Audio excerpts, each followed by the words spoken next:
Mesdames et messieurs, bonjour, c'est Cyril Krichet-Moutmoun, une fois de plus encore. Aujourd'hui, nous allons dans cette vidéo analyser un concept le plus souvent utilisé par nos frères noirs et sœurs noirs, les tamites ou les afrocentristes. Ils ont l'habitude d'utiliser le terme OTEP chaque fois qu'ils se voient ou à la fin d'un argumentaire ou je sais pas d'une phrase, ils disent OTEP, ou en se séparant ils disent OTEP. Donc en quoi, en fait, en réalité, que signifie le terme OTEP? J'ai fait des recherches là-dessus et voici le résultat que j'ai trouvé sur le moteur de recherche Google. Donc Google dit ceci: le mot OTEP ou HTP, également transcrit ETEP, est un mot égyptien qui se traduit approximativement par être en paix. Le mot se réfère également à une offrande présentée rituellement à une divinité ou à une personne décédée, d'où il prend le sens de soyez heureux, soyez aimable, soyez en paix. Voilà. Donc lorsqu'on a donné une offrande à une divinité, on souhaite à cette divinité d'être en paix, on lui souhaite d'être aimable envers nous et on nous souhaite aussi d'être heureux, heureuse là où en fait la divinité se retrouve. Davy est un auteur qui interprète le concept HTP comme le résultat d'une action en accord avec la mat qui est l'ordre propre de l'univers. Le mot OTEP est aussi associé à plusieurs noms des personnages égyptiens, des anciens personnages égyptiens ou des pharaons. On peut par exemple prendre le cas de Amenhotep, Imhotep, Néphérotep. Donc pour ne prendre que ceux-là, en fait on retrouve dans leur nom le mot OTEP. Donc c'est un mot qui est lié à l'Égypte dans cet angle-là. Maintenant, qu'en est-il de la réalité, mesdames et messieurs? C'est que lorsqu'on analyse l'Égypte par le prisme eurocentrique, lorsqu'on analyse l'Égypte par le prisme eurocentrique, on a en fait ce résultat-là. Parce que en réalité, lorsque vous allez chercher, vous trouverez dans aucune langue africaine le concept OTEP. Vous ne retrouverez dans aucune langue africaine le nom d'Akhenaton, le nom de Néfertiti, le nom de Toutankhamon. C'est des noms qui n'existent pas dans les langues africaines. Donc maintenant, pourquoi nous, les Africains, on utilise le terme OTEP? Bon, je vais en fait vous expliquer d'où vient en fait la traduction des hiéroglyphes anciens. Cette traduction-là vient d'un certain Français qu'on appelle Jean-François de Champollion. Jean-François de Champollion était un Français, un blanc qui a quitté l'Europe, qui est venu en fait en Afrique pour traduire les hiéroglyphes. Mais il s'est basé sur quoi pour traduire les hiéroglyphes? Il s'est basé sur le arabe. Pourquoi? Parce que aujourd'hui même, de nos jours, le peuple qui peuple en fait, qui vit en Égypte est un peuple arabe. Donc lui, il s'est basé sur le arabe pour traduire en fait les hiéroglyphes. Et le résultat que ça a donné, ce sont les Imhotep, les Akhenaton, les Néfertiti et autres. Mais si l'on se réfère que les anciens Africains étaient en fait, les anciens Égyptiens étaient en fait des Africains et des Noirs, je pense que on doit pouvoir retrouver dans l'Afrique d'aujourd'hui des personnes qui s'appellent Amenhotep, Otep et autres. Donc, lorsqu'on fait des recherches, on n'en trouve pas. Lorsqu'on va en fait dans l'Égypte ancienne, nous allons remarquer que l'Égypte antique n'était pas une société homogène. du sens propre du terme. C'était une société hétérogène. Hétérogène dans quel sens? En Égypte, il n'y avait pas un seul type de personne ou une population propre, non. Comme aujourd'hui, il n'y a que des Arabes en Égypte, non.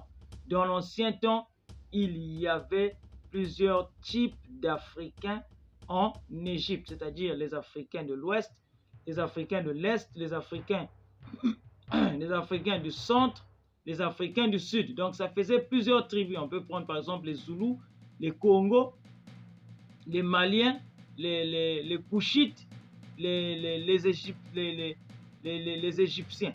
Donc c'était plusieurs tribus qui respectaient en fait la même tradition. C'est-à-dire quoi? Lorsque l'Égypte, en fait, la population égyptienne s'est éparpillée, on doit considérer que les descendants des Égyptiens sont toujours en terre africaine. Ils ne sont jamais partis. Si on croit que les Égyptiens ont disparu, ça signifie que les Égyptiens étaient des extraterrestres. Et c'est la croyance qu'a en fait certaines personnes de dire non. Les Égyptiens, le peuple qui a en fait peuplé l'Égypte étaient des extraterrestres. Parce que nous-mêmes, en tant qu'Africains, on admet que les Égyptiens ont eu des noms comme les Amenhotep, les Toutankhamon et autres. Si c'est ça, donc les Égyptiens étaient des extraterrestres. Parce que même en Europe, même dans le Moyen-Orient ou dans le Proche-Orient, on ne va jamais trouver quelqu'un qui a ce genre de nom. Et le scandale aujourd'hui, c'est que nous, les Africains, on utilise ces noms pour se renommer, pour se rebaptiser ou pour nommer nos enfants. Mais je vous dis que, mesdames et messieurs, c'est très, très dangereux. Là, le nom chez l'Africain, c'est quelque chose de très, très sacré. Le nom de l'Afrique chez l'Africain, c'est quelque chose de très sacré. Le nom est un code géomathématique pour l'Africain. Donc, c'est quelque chose à ne pas prendre à la légère. Lorsqu'on prend un nom, on embrasse en fait la destinée de ce nom-là. Hein, on embrasse la destinée de ce nom et on véhicule les émotions, les vibrations en fait que porte ce nom partout là où nous sommes. Donc il faut se poser réellement la question, est-ce que Imhotep nous concerne, nous les Africains, ou bien ça vient, je ne sais pas d'où, ou on ne sait même pas.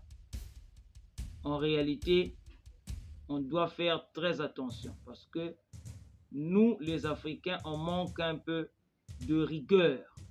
Ça, c'est un piège à miel qu'on nous a tendu. On nous a donné des noms et nous, on s'est dit, lorsqu'on doit se rebaptiser, on doit prendre en fait ces noms. Mais ces noms ne reflètent pas en fait l'Africain. Et on doit se poser en fait ces questions-là pour savoir est-ce que réellement c'est africain. C'est traduit selon le paradigme européen, le paradigme arabe. Parce que je vais vous prendre un exemple assez simple. Si vous allez chez le peuple Haoussa, le soleil, on l'appelle Rana. Le soleil n'est pas Ra, mais le soleil s'appelle Rana. Mais d'où vient la traduction selon laquelle le soleil devient Ra et non Rana? C'est la grande question à se poser. Donc c'est ça en fait. Lorsque on utilise ces noms pour se nommer, c'est comme si on fouillait la pluie pour aller se cacher dans l'eau. Je crois qu'on ne fait rien du tout. Pour se protéger réellement, on doit revenir vers nos racines africaines. On doit venir prendre des vrais noms, des noms qui vont porter une charge émotionnelle, énergétique. Et on va embrasser une destinée africaine. Il ne faut pas prendre des noms qui nous connectent aux matrices déchues, qui ont, je ne sais pas, un caractère qui ne reflète en rien l'Africain. Le nom en fait le nom relève notre mission d'incarnation. Le nom relève notre mission d'incarnation. Et en Afrique, chez les Africains, le nom a une grande importance. Donc, je pense que l'on doit faire très attention avec cette histoire des noms-là. On doit être plus rigoureux envers nous-mêmes en tant qu'Africains. Éviter de ramasser les noms n'importe comment. Je vous assure que ça, c'est un piège énorme qu'on nous a tendu. Et nous, en fait, on se laisse avoir par en fait ce piège-là. Vous savez que les anciens Égyptiens ont découvert que nous avons 9 corps, alors que les Occidentaux ont dit que nous avons que 3 corps. Et lorsque on a un nom, le nom, il sert à quoi? Le nom, c'est un mot de passe qui sert à débloquer en fait ces 9 corps-là. Il est là comme un pont qui relie tous ces corps. Lorsqu'on nous appelle, ces 9 corps s'activent et se mettent en harmonie pour en fait réaliser notre destinée. Mais lorsqu'on a un nom comme Toutankhamon, qui sont des égrégores, qui sont là pour donner les énergies aux personnes qui ont inventé ces noms-là. C'est des noms inventés dans des laboratoires. Je pense que à quoi est-ce que ça peut vraiment nous connecter à nos ancêtres? Si on veut se connecter à nos ancêtres, on vient dans nos pays africains. On trouve des noms qui sont actuellement en Afrique. N'allez pas chercher les Toutankhamon. Je vois des personnages comme des personnages aussi célèbres comme les Rihanna qui portent des t-shirts où on a écrit au tape. Moi, je comprends. Rihanna est née en Amérique. Rihanna ne connaît rien des langues africaines. Rihanna ne peut que faire ce que les Africains font. Mais nous, en tant qu'Africains, est-ce qu'on ne peut pas se poser des questions pour savoir est-ce que réellement ces noms reflètent la réalité africaine? Est-ce que réellement ces noms viennent des racines africaines? C'est à nous de montrer aux Rihanna, à tous ceux qui sont en Amérique que ça ne nous concerne pas. C'est pas en fait africain. Donc ne portez pas en fait ces noms-là. Sinon on va en fait transporter des charges émotionnelles esclavagistes.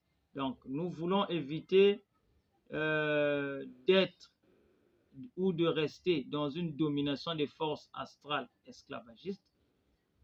Pour cela, il faut réellement se connecter à nos ancêtres tout en utilisant les bons mécanismes et non en étant émotionnel et en prenant n'importe quel nom. Je vous remercie, c'était Cyril Krichet Moutmout. On se revoit pour une prochaine vidéo.